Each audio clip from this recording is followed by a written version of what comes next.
Hi అండి. Welcome to my channel. ఈరోజు video వచ్చేసి మేమైతే టెంపుల్‌కెళ్ళాం. అమ్మవారి టెంపుల్ చూసారా? ఇగో ఇది. ఇది ఎంట్రన్స్. అమ్మవారికెళ్ళే దారిది. అగ్గో! ఇది దారి. చూడండి. అమ్మవారికెళ్ళే రోడ్డు. అదే అండి రోడ్డు. మా అక్కయ్యోళ్ళ అమ్మాయికి వీకప్. ఇద్దరం కలిసి గుడికెళ్దామా అంటే, "ఎళ్దాం పిన్ని" అన్నది. ఎళ్తున్నాం. ఆ పక్కన కనపడేది ఫ్లాట్లు. వెంచరేశారండి. మరి వెంచర్ అయితే పూర్తయిందో కాలేదో తెలవదు గానీ, అమ్ముడుపోయినాయో పోలేదో. ఇల్లయితే ఇంకా స్టార్ట్ చేయలే. కనిపిచ్చేదే అమ్మవారి టెంపుల్. అక్కడ విగ్రహ ఫోటోలు కనపడుతున్నాయా? శివుడి. శివుడు, పార్వతి. మా నాన్న వాళ్ళ అక్క కొడుకేశాడు ఇవి.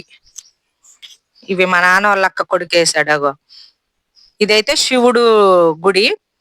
చూసారండి యాప చెట్టు. అమ్మవారు ఉన్న కాడ ప్రతి అమ్మవారి కాడ యాప చెట్టు ఉంటది. అవన్నీ వెంచరేశారు ప్లాట్లు. ఇక ఇదైతే శివుడిది. శివలింగం. ఇది శివలింగం అండి. ఇది గుడి, చిన్న గుడి అండి. ఎవరో మొక్కుకుంటే కట్టించారంట. ఆ ముందు రేకులు కూడా ఎవరికో ఏదో మొక్కుకుంటే అయిందంట. ఆ రేకులు వేపిచ్చారు.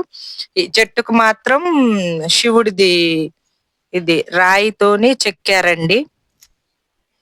అది రాయితోని చెక్కారు. ఇదైతే అమ్మవారి టెంపుల్. ఇక్కడ స్వయంగా నెరిసిందండి. ఇగో ఇక్కడ చూసారా? కొత్తగా పెళ్ళైన వారికంటండి ఈ టెంపుల్ కి వస్తే పసుపు కుంకుమ ఇచ్చి రూ. 216 ఇస్తారట అండి. నేనైతే ఇప్పటి వరకైతే చూడలేదు కూడా. ఏ టెంపుల్ లో కూడా చూడలే. ఇక్కడ ఆనవాయితీ అయితే ఇదంటండి. బాగుంది. ఎవరికైనా తెలిస్తే కామెంట్ చేయండి. నేనైతే చూడలేదు కాబట్టి చెప్తున్నాను. ఇక్కడైతే బోరింగ్ కూడా ఉందండి.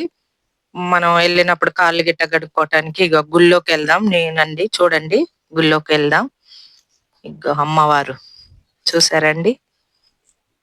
నేనైతే ఎప్పుడు వెళ్ళినా నేను అమ్మవారు నొదుట నుంచి కుంకుమ తీసుకొని పెట్టుకుంటాను. నేను ఎప్పుడైనా ఎక్కడ టెంపుల్కి వెళ్ళినా అట్లనే పెట్టుకుంటాను. నాకు అమ్మవారు అంటే బాగా ఇష్టం. ఈ అమ్మవారి పేరు కోటమైసమ్మ తల్లి. అప్పుడు మా నాయనమ్మకు కూడా ఇద్దరు బిడ్డలేనంట. కొడుకు పుట్టట్లేదని కోటమైసమ్మ తల్లిని మొక్కుకుంటే మా నాన్న పుట్టాడంట.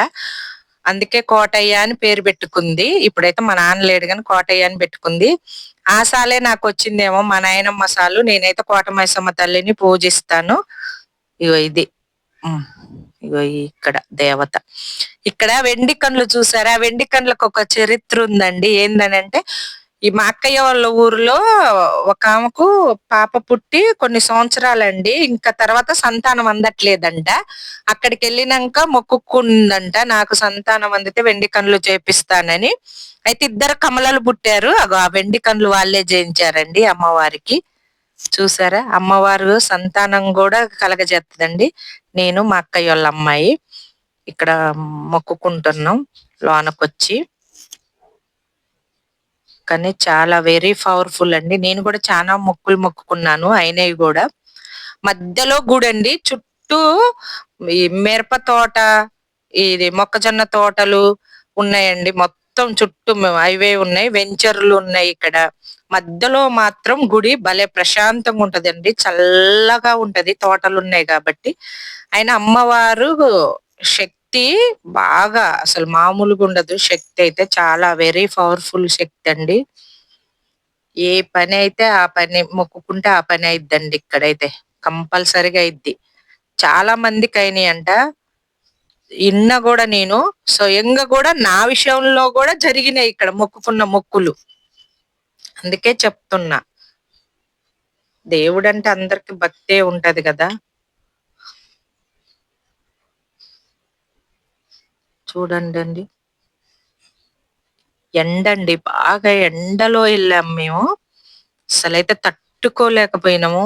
అసలు ఉబ్బా ఎండ. అసలు ఆ గుడికాడ ఉన్నంత సేపే చల్లగా ఉందండి. ఇక వస్తంటే అయితే అసలు చెమటలు కారిపోతున్నాయి. అసలు దిగ చెమటలు ఉబ్బదీత్తంది. అసలు వామ్మో ఏంది ఈ ఎండ బాబోయ్ అనిపించింది. ఇంకా మా అక్కయ్య వాళ్ళ అమ్మాయి అయితే రోజు ఏసీలనే ఉంటది కాబట్టి డ్యూటీకి వెళ్తే ఆ అమ్మాయి అయితే ఇంకా అస్సలు ఉక్కిరి బిక్కిరి అయిపోతుంది. కానీ అమ్మవారి టెంపుల్లో ఉన్నంత సేపు అక్కడ యాప్ చెట్టు గిట్టు ఉంది కండి, చాలా చల్లగా ఉంది. ఇగో నేనైతే కుంకుమ తీసుకున్నా అమ్మవారి కాడ. ఇక మా అక్కయ్య వాళ్ళ అమ్మాయి గాజులు మొక్కుబడికి వస్తాయి కండి. మొక్కుకున్నోళ్ళు కానుక పెడతారు కదా, ఒక గాజులు తీసుకుంటుంది. నేను తీసుకుందాం అంటే నాకు సైజ్ లేదండి. అమ్మవారి గాజులు వేసుకుంటే మంచిదండి. అందుకే నేను ఏ టెంపుల్ కి వెళ్ళినా గాజులు అయితే కంపల్సరీ తెచ్చుకుంటానండి. తెచ్చుకొని వేసుకుంటాను. ఒకవేళ నాకు సైజ్ సరిపోతే ఇంట్లో పెట్టుకుంటాను. ఇట్లా అమ్మవారి గాజులు అంటే ఇష్టం కాబట్టి నాకు తెచ్చుకొని ఇంట్లో పెట్టుకుంటాను. అట్లా ఎంతమంది పెట్టుకుంటారో కామెంట్ చేసి చెప్పండి నాకైతే. పోతురాజు ఇక్కడ చూడండి, అక్కడ సొరకాయ అసలు ఎంత పెద్దగుందంటే చాలా పెద్దగుందండి సొరకాయ అయితే. అసలు అది సొరకాయ లేకపోతే ఇంకేంటా అనిపించింది నాకైతే.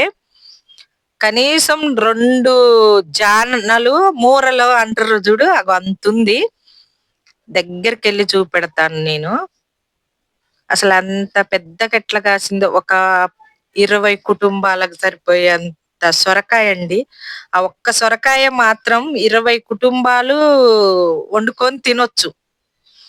మా అక్కయ్య వాళ్ళ అమ్మాయిని పొమ్మంటే భయపడుతుంది, అక్కడ ఏదన్నా ఉంటదని. ఏముంటదండి, గుడి, అమ్మవారి శక్తి ఉంటది. ఓ చూడండి, ఇక దగ్గర నుంచి ఇగో ఎంత పెద్దగుందో చూడండి. చూసారా, చాలా పెద్దగుందండి. మా అక్కయ్య వాళ్ళ అమ్మాయి జానాలతోని కొలుస్తుందండి. కానీ ఈ టెంపుల్ అయితే చాలా వెరీ పవర్ఫుల్. మా వీడియో నచ్చితే లైక్ చేయండి, షేర్ చేయండి. Bye friends.